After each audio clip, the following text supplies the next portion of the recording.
बाप का राज है क्या कि जिहाद अल्फाज के माने आपको मालूम है? अगर मालूम है तो मुझे बता दीजिए एक बार यहाँ। ठीक है। और जिस आदमी को किसी भी शब्दकोश में किसी चीज के माने ही नहीं पता है तो फिर मसला वैसा हो जाता है कि भैंस के आगे बीन बजाए भैंस खड़ी पगलाए। तो रुको जरा, सब्र करो, बोला धक्का मुक्की नहीं कर।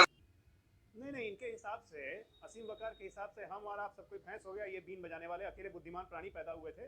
सबसे महान हजरत यही है। तो कांग्रेस पार्टी ने उसी इमरजेंसी में मुसलमानों को जबरदस्ती पकड़ के नसबंदी किसने करवाई? और उसी कांग्रेस की तलवे चाट रहे हैं आप लोग तो अपनी कौम के नहीं है। क्या बात करते हैं आप लोग मुसलमानों की? सर क्या बात है सर, क्या का मतलब जानने के लिए एक मुसलमान को गूगल देखना पड़ता है। शर्म कीजिए नारी साहब, बहुत बड़े मजल्लात बनते हैं और आप भैंस के आगे बीन बजा रहे हैं और भैंस कड़ी पगड़ा है।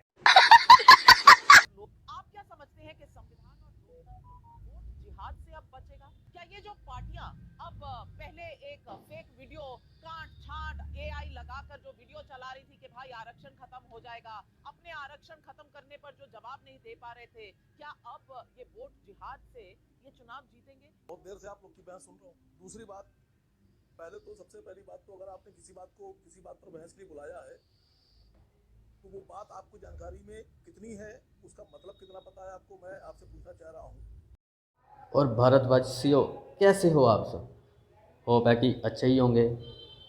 लव जिहाद तो आपने बहुत सुना होगा जी, है ना?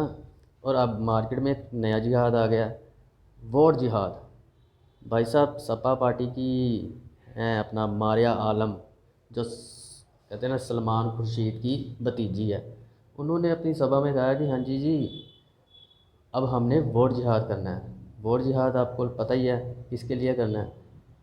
बीजेपी के लिए। हाँ, बीजेपी को हराना है, कहते हैं जड़ से उखाड़ना है, तो हमें वोट जिहाद करना है। तो भाई लोगों आपसे भी यही है कि हाँ भाई वोट करने ज़रूर जाएं, नहीं तो फिर अपने लिए कोई नया देश ढूंढ लीजिए। हाँ, ले दे के हमारे पास एक हिंदुस्तान ही है हिंदुओं के लिए, बाकी दुनिया में कुछ नहीं है। तो ये बात ध्यान रख के ज़रूर वोट डालने जाए। आगे आप खुद देखिए इस वीडियो में। अगर आप चैनल पर नए हैं तो चैनल को सब्सक्राइब करें और वीडियो को लाइक एंड शेयर भी करें और बेल आइकन ज़रूर दबाएं। वीडियो एंड तक ज़रूर देखें। भाई साहब धन्यवाद। जिहाद अल्फाज के माने आपको मालूम है? अगर मालूम है तो मुझे बता दीजिए एक बार यहाँ। और जिस आदमी को किसी भी शब्दकोश में किसी चीज के माने ही नहीं पता है तो फिर मसला वैसा हो जाता है कि भैंस के आगे बीन बजाए भैंस खड़ी पगलाए। चड्ढा समझाओ इसे, समझाओ। अगर आपको सुनना है तो मैं बता देती हूँ क्योंकि बार बार जिहाद का मतलब पूछा जा रहा है। मैं बता देती हूँ। The term jihad is derived from Arabic root jahada, mean to exert strength and effort to use all means in order to accomplish a task, यानी किसी भी तरीके से किसी काम को करना है, इसको जिहाद कहते हैं।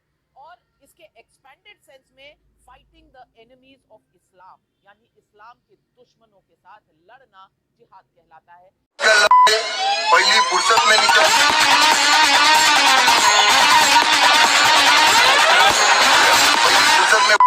ये टॉप मोस्ट मीनिंग दिया है। गूगल सर्च की बात हमारे भाई लाड़ी साहब कर रहे थे। गूगल सर्च में सबसे ऊपर यही मतलब लिखा गया है। अब आप मेरी परीक्षा अगर ले चुके हो तो अपनी बात सही असीम वकार देश के दर्शकों को बताइए, क्योंकि भैंस के आगे कौन बीन बजा रहा है आज ये तय होना चाहिए।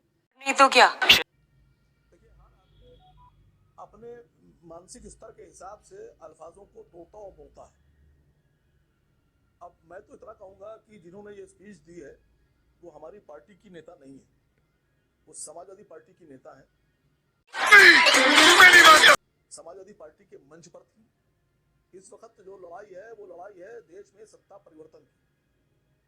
देश में आम आदमी जो वोट करने वाला है वो पूरी ताकत लगाकर सरकार को उखाड़ फेंकना चाहता है। बाप को भेज, तेरे बस की बात। नहीं, इनके हिसाब से, असीम वकार के हिसाब से हम और आप सब कोई भैंस हो गया, ये बीन बजाने वाले अकेले बुद्धिमान प्राणी पैदा हुए थे। सबसे महान हजरत यही है।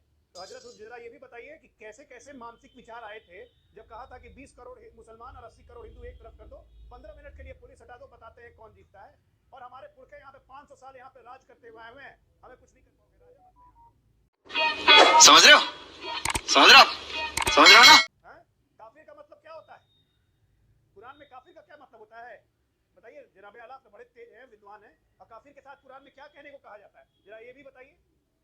किसको काफिर मान रही थी मैडम? मुंह में दही जल जाती है बोलते हुए। सही को सही कहना, गलत को गलत कहने में दिक्कत है आप लोग को। कांग्रेस की चमचागिरी में आप और समाजवादी पार्टी इतना भूल गए, हमें संविधान बदलने की बात बोलते हैं। सबसे पहले संविधान किसने बदला 1975 में? 42nd अमेंडमेंट किसने किया? कांग्रेस पार्टी ने। उसी इमरजेंसी में मुसलमानों को जबरदस्ती पकड़ पकड़ के नसबंदी किसने करवाई? और उसी कांग्रेस की तलवे चाट रहे हैं आप लोग। आप लोग तो अपनी कौम के नहीं है, क्या बात करते हैं आप लोग मुसलमानों की? जिहाद का मतलब जानने के लिए एक मुसलमान को गूगल देखना पड़ता है। शर्म कीजिए नारी साहब, बहुत बड़े मजल्लात बनते हैं और आप भैंस के आगे बीन बजा रहे हैं और भैंस कड़ी पगड़ा है। शर्म कीजिए अपने आप पे, सही को सही है, गलत को गलत बोलने की हिम्मत रखिए। जिहाद का मतलब आप पढ़ लीजिए, गूगल में डाल के दीजिए, अधर्म के खिलाफ धर्म की लड़ाई। जिहाद का मतलब है संघर्ष, जिहाद का मतलब है परिवर्तन, बदलाव। लानत है तुम लोग के, लानत। चटा समझाओ इसे, समझाओ। से समझने की क्या जरूरत है? ये जो जिहाद का नारा लगा लगा के हिंदुस्तान में जो 2014 से पहले बम फोड़ते थे आतंकवादी, उनसे खूब सुनी है मैंने। इस देश में लव जिहाद रोज देखता हूं मैं, 2 केसेस आते हैं। इस देश में लैंड जिहाद मैंने अभी तक सुना था, लेकिन नया आ गया वोट जिहाद। सोचिए, सलमान खुर्शीद जैसा केंद्रीय मंत्री, उनकी पढ़ी लिखी परिवार की भतीजी कह रही है कि वोट जिहाद करिए। एक ग्राउंड स्तर पर, एक लोअर लेवल पर, एक मिडिल क्लास पर किस लेवल का जिहाद चलता होगा? मैं तो कहता हूं कि आज तक लव जिहाद को फर्जी बताते थे, लैंड जिहाद को फर्जी बताते थे। ये लीजिए, एलीट फैमिली की भतीजी कह रही है कि वोट जिहाद कर दो, और ये हमें अजय वर्मा जी कांग्रेस के नेता बैठ बैठ कर जिहाद का मतलब सिखा रहे हैं। वो हम सीख ले रहे हैं।